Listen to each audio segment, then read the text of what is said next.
Yeah. Let me ask you this though. When's the last time you smoked a cigarette? Bought a cigarette off of someone? January 3rd, I bought January two 3rd? off a guy on my way home from work for $1. That's 50 cents each. That's good value. That's good value. Yeah, we're both Newport smokers. Like, uh, you know, that pack a day life when they were affordable. You remember when, like you would have those, those last two cigarettes, like in the pack, you know, uh, hard pack for me, shorts, but Always had recipe, hard pack. huh? Your hard pack. Hard pack. I can't have the soft pack. Like, It was resilient. It was more resilient. It was going to be in your pocket and stuff. Like it was going to be going through stuff. Like it was going to be more. I just thought of it that way. Like the soft pack was just going to get beat up, in your pocket. To be, but like, you know, I bought a lot of Lucy cigarettes, Newports in my life. I don't do it anymore. It's part of my past. Um, and Yeah, like they used to be affordable. They used to be like $7 a pack. Now they're like, the average is like, $10 a pack. And you said it's been about a year since you bought one. That's good. I mean, that's I the last time I saw a Newport cigarette was literally a week ago. It was on the ground and it was perfectly intact. Like it was clear that like it just had slipped free and just landed on top of the blades of grass, just like, it was just laying there on the earth. Um, and I'm just going to say, it was a vulnerable moment for me. And, and yeah. So, yeah, like, but like, here's the thing, so we were packing days, at our best, but like, there were people that bought cartons, and I've done the math on cartons, you know, for the current prices, you know, and the average carton of Newports is like $100 now, what? which is, yeah, yeah. I mean, you can get there's variation, but like the average for a carton of Newports is like $100, and there's 20 packs in there, and I did the math, guys. Like, if you sell every single one of those Newports in there for 75 cents, you can make $50 off of a carton of Newports. Uh, so it's, you know, I always like, there was always people that bought cartons. And like, I feel like, you know, they were almost wealthy with their smoking habit, and their approach to smoking cigarettes, that they bought value. They bought for value, and they didn't live for like, spotting a Newport smoker across the street, with 75 cents in your or $1. In Philly, you gotta offer $1 out of respect. They're gonna say, not 75 cents, like you're drawing, like, like fuck out of here, like, so just give me 75 cents. But like, you have to, like, it's nice to offer that $1 just to be nice. Like, you need the cigarette in the end. You know what I mean? Like, and in the end, sometimes they'll be like, here's two, because they know the struggle. You know what I mean? Like, the Newport smoking community is a community. You know what I mean? Like, and in that community, there's people who like are, you know, rich in their thinking and wealthy in their thinking. And it takes us into our show today. You know what I mean? Like, like, you know what I mean? Like, because people used to go drive down to Delaware to buy cheap cigarettes. Like, people used to go out of their way to like find value and be wealthy in their approach. And even if you guys right now, if you go buy a carton today, you know, I mean, you say you got two for that, you know, you got, it was 50 cents in your situation. So that's basically per cost. Just add 25 cents to it for every single cigarette in there. Like, buy two cartons and you now have a carton for yourself that you've just made off of the money that you know what I mean? Like, just do the math. And I think, like, you know, it's a psychology to it, you know, and like, you know, how you think about like handling, you know, even something just like that. You know what I mean? Struggle's real, guys. You know, thank God we don't smoke anymore. And with that, well, before I go, let me just make sure that people understand that those cigarettes that I bought on January 3rd were the last cigarettes I have ever smoked. So that is why I wrote the date.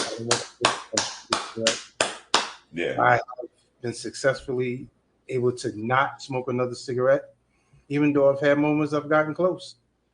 So, but I digress. Anyway, welcome to the show, everybody. This is the Talk Your Soul podcast, episode 25, I believe. Yep, this is where we are, 25. Happy fall, y'all. In our 3-part series on Life at 50.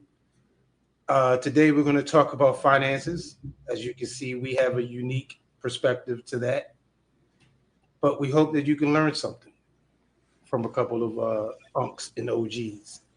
Yeah, we need to learn together. We're not here to preach. You know, we're here to learn with you. You know, as always, we've done the dive in our special kind of way, and we will enlighten ourselves and enlighten you guys in the process. You know what I mean? All right. So today we're going to basically have 5 different segments we'll go into.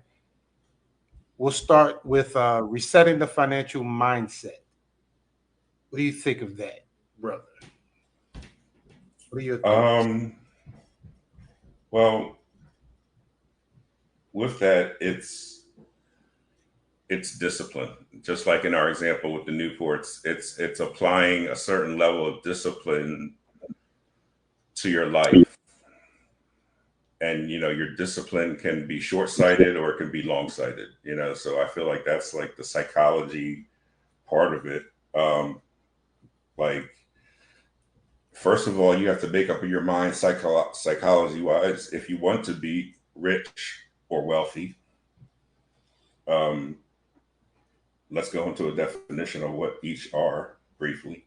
You know, being rich by definition is having a lot of money or high income in the present. The focus is on cash flow and spending power. Characteristics: you can afford luxury items and experiences. Income may come mainly from active work, salary, businesses, and often, you know, it's tied to you looking rich, but you often have high debt. For example, like a professional athlete who makes $5 million a year, but they spend 4.8 million of it, you know, may be rich, but might be insecure. You know, you might want to question that. Wealth, on the other hand, is owning assets that generate sustainable income and long-term financial security. The focus with wealth is net worth and financial freedom. And the characteristics of wealth are having investments, businesses, or assets that grow over time. Money is working for you, passive income. You can maintain your lifestyle without active work, and usually more focused on preservation and growth of assets as opposed to just high spending. You know, so, you know, I think every person needs to just first ask themselves, you know what I mean?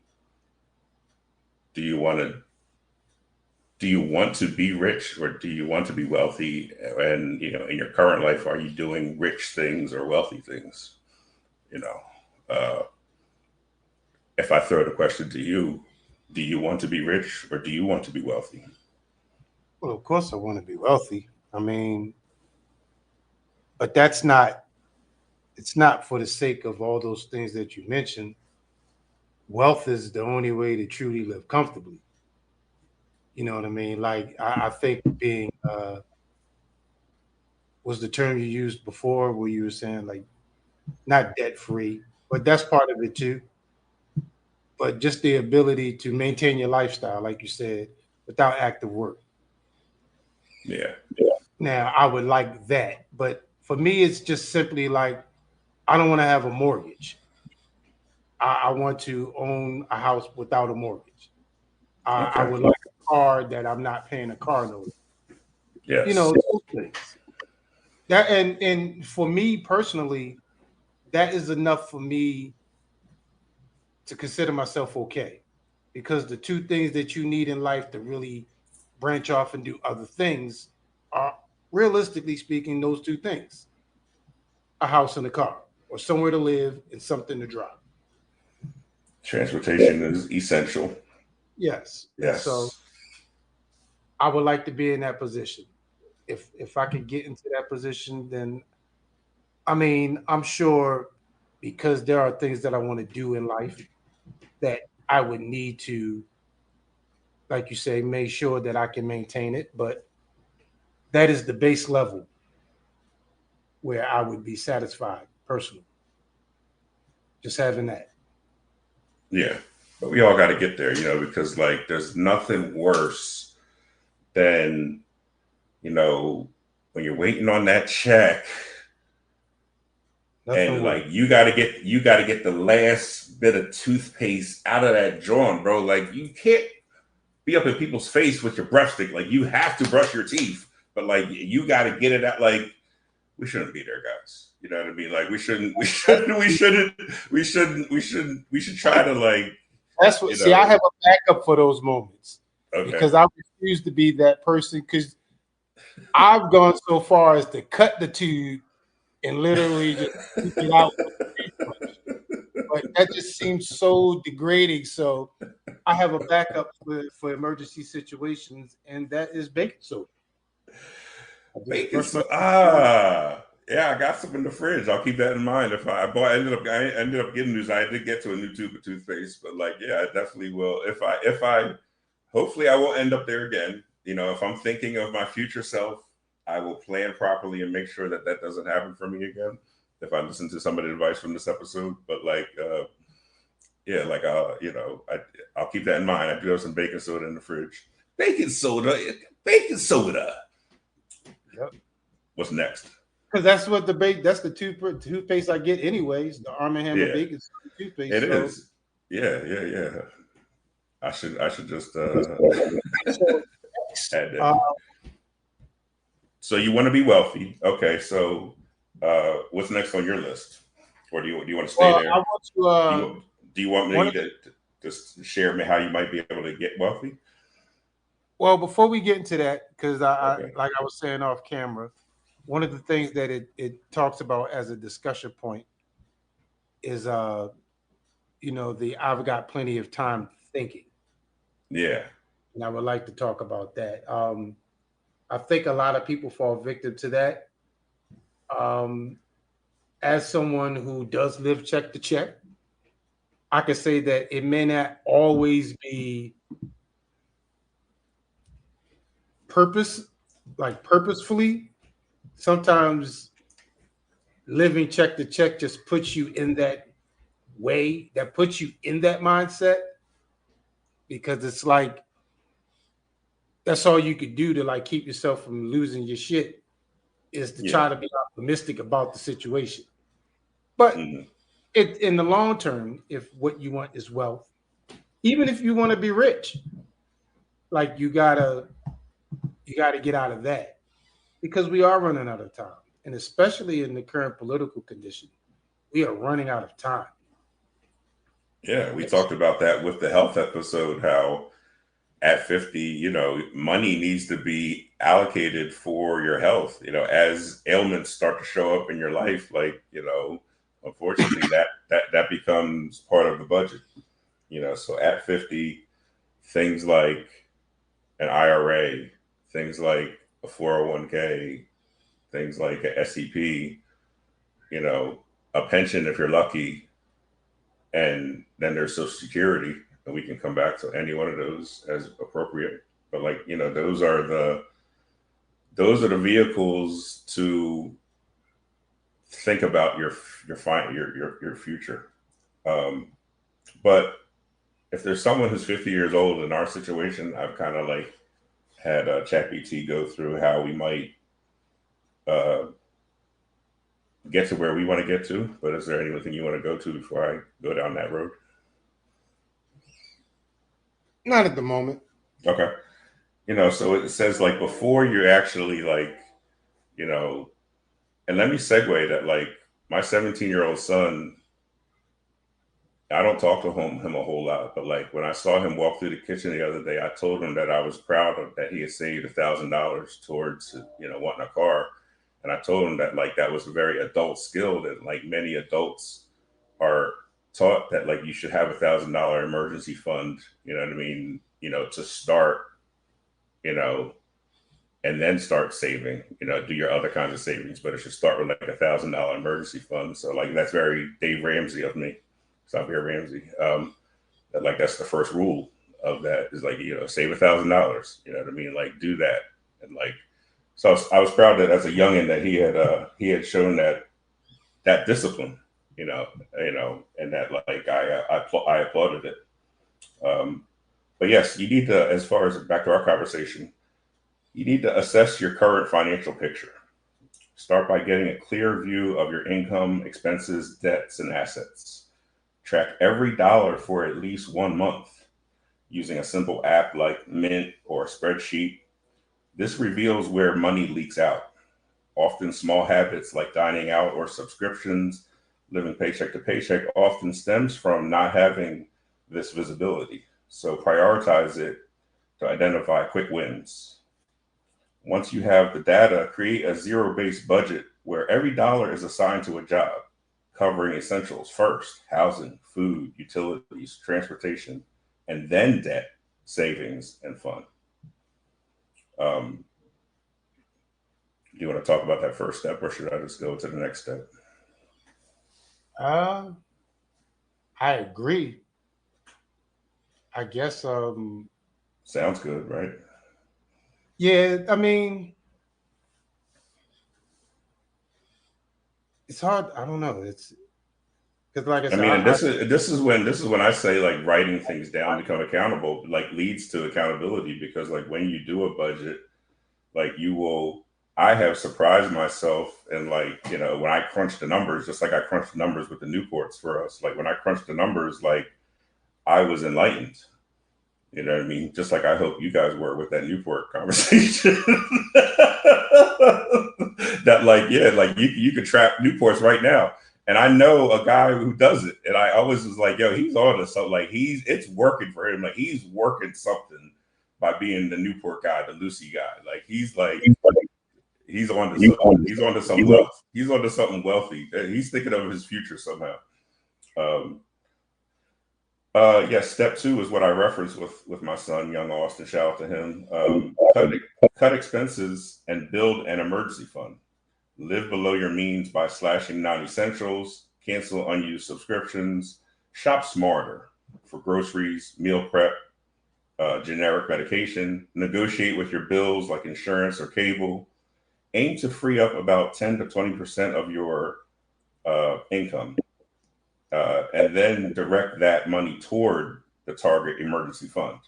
You know, this might take 3 to 6 months, but like if you can get to this point, then you can start to like take on the next step of like tackling debt strategically. But essentially, to get that stability in your life, like, you know, we should all do like young Austin and save $1,000 and just like have that be our emergency fund. So when shit comes up, you don't have to credit, you don't have to borrow, you don't have to, you don't have to do those things, because like, again, like this is, we're thinking wealthy.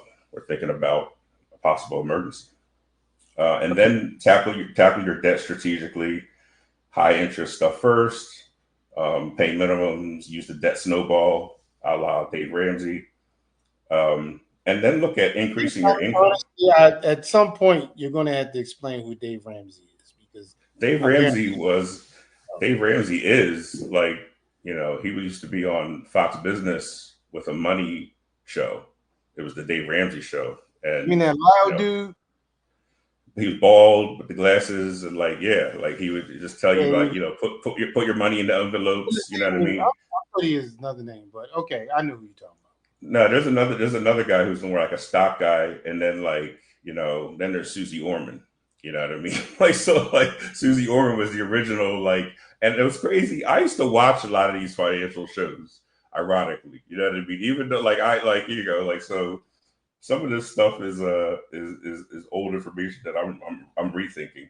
But at 50, to our scenario, someone at 50 trying to, like, you know, obtain wealth, um, try to increase your income, leverage your experiences for raises, job switches, side hustles, freelance skills online via Upwork, drive for rideshare, tutor people, consider upskilling cheaply through free resources or courses for better roles, because every dollar that you can earn more, you know, can go more towards your saving, you know.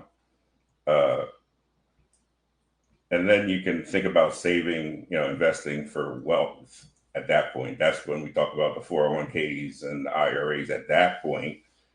Then you can start to wrap your head around, like, and I mean, I I feel don't like know. it's, At least go if you ahead. got a job that's offering a 401k, Yeah. like I don't think that's something you should wait around for. Like you should actually take that, you know, take advantage of that if you can. I Oh, mean, anyone should. Yeah. Especially if they're matching. Yeah. Like that's, you know, those are the vehicles that are, yeah, my max job out your savings. my job tried that Again. mess recently. They because they don't offer 401ks themselves. The state of Nevada has a program that offers it on their behalf, but they don't contribute to it. And it's like that is just ass backwards to me. You know, Yeah, it's kind of just lip service. It's like, yeah, we have it, so you can say you have it, but they're not, like, it's not yeah, any it's good. It's just an just like you're, extended discount. And I remember we had yeah, talked before. You know, that's why I would suggest people get something like an IRA because yeah, that's basically like a personal 401k that you yeah, could control how it's invested in. And you know, like I go through Fidelity, yeah, and they have the option to like they will set up a you know like a trading strategy, or they'll just leave the money sitting there. It's really up to you. But if you want them to do it, they'll do it, and they'll like you could go through and pick different stocks, or you know you could consult with the advisor yeah. and you know have something set up that works in your behalf, which is something I probably think we should say before we get out of here. Also, is that we are not financial advisors, so Not at all. please keep Not at all. Not at all. for making Uh, actual necessary decisions. now we're trying to help ourselves and help you guys at the same damn time throughout the future. You know what I mean? Like, yeah, that's what we're trying to do here. You know, so I'm today years old, just understanding that, like, you know, the final step is just understanding that, like, in that journey of trying to get to wealth, you know, you need to develop a healthy emotional connection to money, you know, and like understand that, like, you might have feelings about money that stem back from past experiences. Reflect on them without judgment, perhaps journaling about childhood money messages or fears. Shift to a positive mindset. View money as a tool for security and freedom, not stress. Practice gratitude for what you have, set clear goals, write shit down, uh, and save 5,000 for peace of mind, and detach emotionally and treat it like logistically, like calculated risk for investment. Align your spending with these values and experiences to reduce the guilt. If anxiety persists, free resources like, you know, financial literacy podcasts or other things, you know, can help you there. So, yeah, like, you know, in the end, just like, I think that's what I would like to shine light on, is that, like, you know, in the end, you know, we have choices. You know, Tom and Jerry, there's angel on one shoulder, devil on the other shoulder, and these choices come down to us. and we make choices, you know. So the discipline comes in understanding that, like, you know, at a micro level, these smaller choices can add up to bigger wins, and like understanding that process and Well, buying into it is what people do, you know. here's something I think needs to be considered, Mm. especially for us at 50. Yeah. The means to do these things have changed. And so I think we also need to start educating ourselves on how money is made these days, as opposed to how we came up, because the advice that we were given coming up, although it's generally good advice, it was based on the system at the time. Yeah. So maybe things could be done different. I mean, the goal is always going to be this, but I'm saying, like, now we have to start considering things like, Bitcoin, like what money do we save? Yeah. You know what I mean? Like, are we still doing stocks? I know these kids now are doing like this day trading stuff, and they seem to be figuring it out how to make a lot of money. Do we get into that? Like, what I what think I think I think in the end, my personal answer to that is making yourself valuable should be, you know, the goal. And in that you will find the money. You know what I mean? Like if you find your way to add value to the world, you know, like, you know, that can often be a spark plug. Um, you know, and yeah.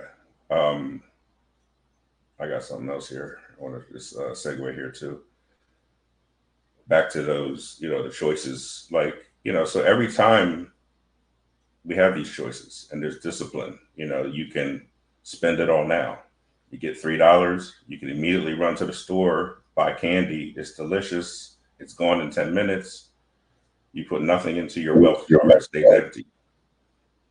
Option number two is discipline. And discipline, it says here, can be a superpower. If you get $3 and you remember what your plan is, you decide to put $1 in your wealth jar, no matter what. And then you might use the other $2 for candy, and it's still fun, you know. And here's the magic part: the next time you get money, you do the same thing, and you put another dollar in the jar. And after 10 times, you'll have $10 in your jar, and you didn't find a treasure chest. You just created $10 by being disciplined, using your superpower. Now the jar is getting full, and now it can be used something for bigger later on. You know, that's a very simple way to yeah, understand it. can someone at 50 think that far out? Which is kind of like why I brought up what I said, What I what because I what I what I just read was like you're ready to benefit from that. what Slow. I was what I was read was just written for someone with a fifth grade education to understand. Like that's how I asked it to be written out. Like the analogy was meant for like someone with a fifth grade level understanding. So like, so, you know, I'll use another one. If you plant a tiny seed, your dollar in the jar, instead of eating it, you water it by adding more seeds. You have to be patient and not dig it up to spend it. After a while, that little seed grows into a huge, strong money tree. Yeah, if you can see your face right now. You know what I mean? Listen, Wealth isn't about how much money you make. It's about how much you don't spend and how much you save. I get that. And that's the superpower that you can have through discipline. So basically, discipline is the main takeaway. I wonder about that, because, like I said, we're talking about this for people who are our age. Yeah. One, we have to start thinking of things like life expectancies and things like this now. Like, we really, I don't know if, unless you're saving it for the next generation. Well, this is I the don't. thing. I'll make it real for you. So a lot of my patients after 50, like you need an influx of cash, quick before you can start. Or you can do it one little by little. You know, it's saying that with discipline, little by little, like you're going to be forced to work till you're like 80. But you'll be thinking of your future self. You know what I mean? You'll be instead of your not have to work. Yeah. You know, but you shouldn't in the end, and this is the thing, like, so I deal with patients who often are homebound. So like there is a percentage of them who, no longer can work. And sometimes I meet them and from their mental standpoint, a lot of them sometimes, I have to remind them that at like 62 or whatever, like, and yeah, you might have had a stroke 2 years ago, but you might be alive for the next 12 years. Like with like having survived, like, like you want to think about what this shoulder might, it looks like this now, but like if you continue to not do what the therapist told you to do 2 years ago, like you might be living for the next 10 years and this can get worse. You know what I mean? You're thinking very short-sighted. Like you're thinking like you're not like I hang out with the patients that are 90 and they've been living with things since they were 60. You know what I mean? So like, you know what I mean? Think about your future self. Like you might surprise yourself and actually. I don't know if this conversation you're saying now applies to money after 50. Yeah. Like I'm not saying saving is not what you should do. I'm saying you plan on dying at 60, if you want to just right now, and you're just saving a little. Now, if you're young, yes, I can understand how this will ultimately, by the time they reach our age and they've done this thing right. But the one set of instructions was for someone who was, I said, someone who's 50 years old, making $40,000 a year. To talk to him like a 5-year-old. No, that was a separate slide. One was just about discipline and wealth. That was the 5-year-old one. Just discipline and wealth. I'm asking you right now. Yeah. At 50. Yeah. Where do you see yourself in 20 years? Personally, I feel like I'll still be working. You know what I mean? Like I want to be working. I mean, like, okay. If that's where you see yourself, then that's where you see yourself. But where do you want to see yourself? I want to see myself working at like I've met physical therapists that work in there. You just want to be physically able to do it, or you still want to like?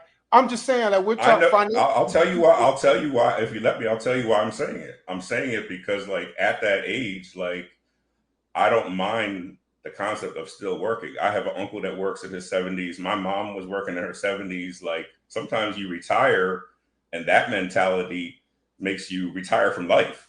Like sometimes like the story as old as time is like someone who stopped working and did nothing and died in 2 years.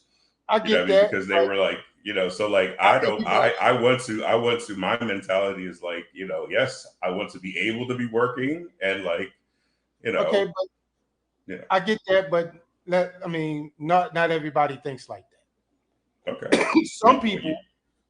Some people like want to be able to go live a retirement and go do things. You know what I mean? Yeah. All I'm saying is, I think. But like, if someone wants to do it at 65, and they start being disciplined, that's what I'm trying to get at. Like. Even at 50, you can change the next 25 years of your life if you plan on living. That's what I'm asking. Like, where do you realistically see you getting to the point where you can go enjoy your life? If we're starting at 50, trying to right the ship, that's what I'm asking. Well, I'm going to answer your question honestly. I feel like I enjoy my life every day right now. Man, that's not speaking for yourself. I'm asking you to speak generally speaking. That's like what is normal? Like what is general? I mean, what we looked at, the information that we said was general information about savings and just general principles. I want, because you like numbers, I want to Yeah. talk the numbers. Like Okay. with saving, Yeah. as you put it, how much time will be required to you to get to a point where you could, let's say, even actively consider retirement, where you could choose not to work a job if you don't want to, because, like we mentioned earlier in this conversation, the money is now working for us. I'm Right. talking about that. How long I does it mean, take to get to that level if you we're have to. starting after 50? Okay, we'll go back to that slide because that's why I have the purpose of that one. I mean, if it takes 20 years, then let that be. I wanna have an idea, because that's Yeah, I mean my it's gonna. I mean that's basically the concept is if you save for the next 20 years, you might be able to enjoy the last 5 to 10 years of your life and not be a burden for someone. You know what I mean? Like you might like it's like I'm just planning for my own death. I'm just saying, like you're talking about life expectancy and stuff like that. Like, so you have to plan for like, you That's know, true. That's you true. know, like,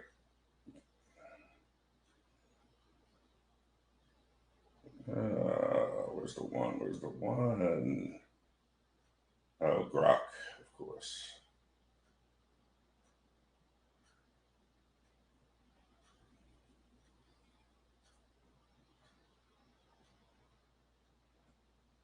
So yeah, like back to this, this one that had outlined the steps of, again, the scenario that I typed in. I said, I'm 50 years old. I make $40,000 a year. I live paycheck to paycheck. I'm typically broke. What is the strategy I can incorporate to improve my situation and obtain wealth and emotionally healthy connection to money? And that's what I asked it. From that, it gave me the steps. Specifically, Yeah. if I want to say plan to not have to work, and I'll do it myself so I can see it.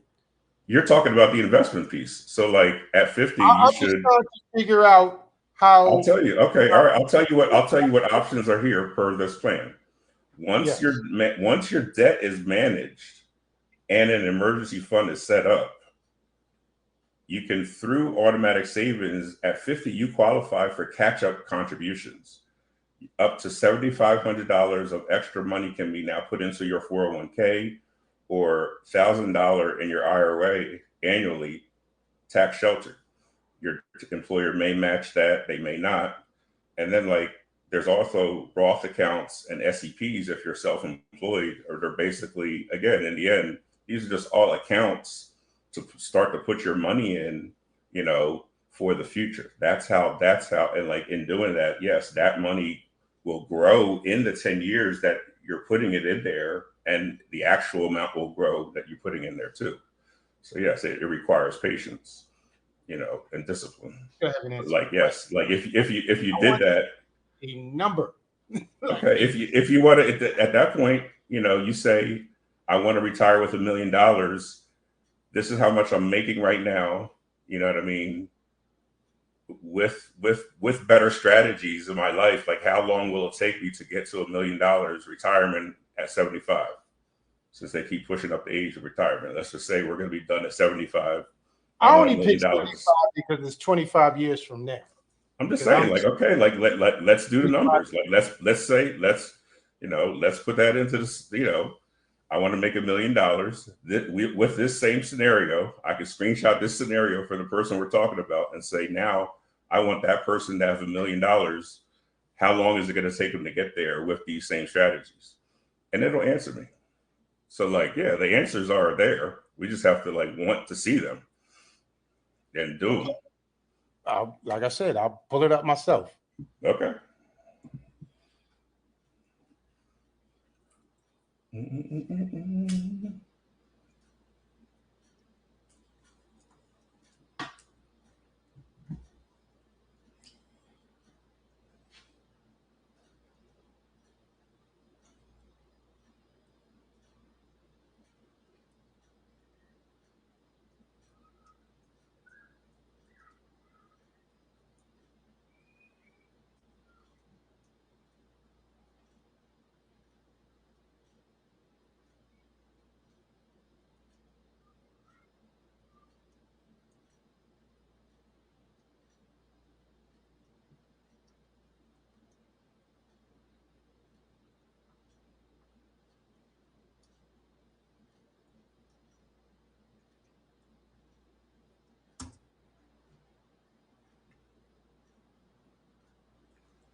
Okay.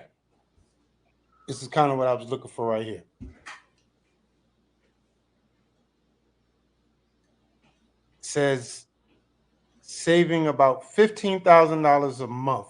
Not 15,000, I'm sorry, 1,500 a month using a portfolio 70-30 stock bond portfolio averaging 6% return. I guess that must be the average kind of account that's out there. By 75, you could have about 940,000. If you did the same with 2,000 a month, it would push you well above $1 million. This one, this is with my on my end. I got, that you probably reaching that $1 million net worth starting from 50 is ambitious but achievable.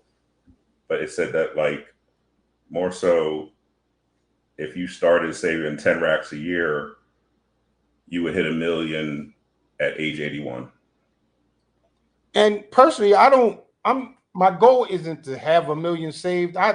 I'd like to have you wanted to crunch the numbers, so we just say like, okay, if you want $1 million at 75, it might be a little unrealistic. You might, but like if you use said strategies that were outlined earlier, it says that you had the potential to hit $1 million when you're 81 years old. For someone making $40,000 an hour, $40,000 a year right now at 50, living paycheck to paycheck. Yeah. Which kind of leads me back to the thing about just needing more money, and I guess that's what that's why I said like I feel like we need a somewhere along the line we're going to have to figure out a way to bring in an influx of cash. But like again, let's not get confused, because the first step is assessing your current financial picture. So like that takes courage. Like I know people that like when you put them in a corner will not write out a budget. They will not, which is basically so like that's the first step is evaluate even what you're doing. Take 30 days to look at what you do with money. Look at your bank statements. Look how much you're like, I'm spending this much on DoorDash and I'm spending this much at the market. And I'm like look at transportation, look at what you're doing. Then after that analysis, start to cut expenses and go through the process of, with those cut expenses, building an emergency fund. Then take on a debt strategy.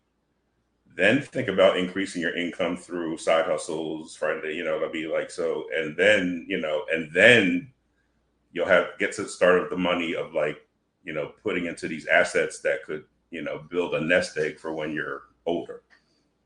So these are the steps outlined. And then again, work at your own psychology with money and like how, and look at the daily decisions, again, in that analysis, that's what should happen is like we analyze what we're doing with our money.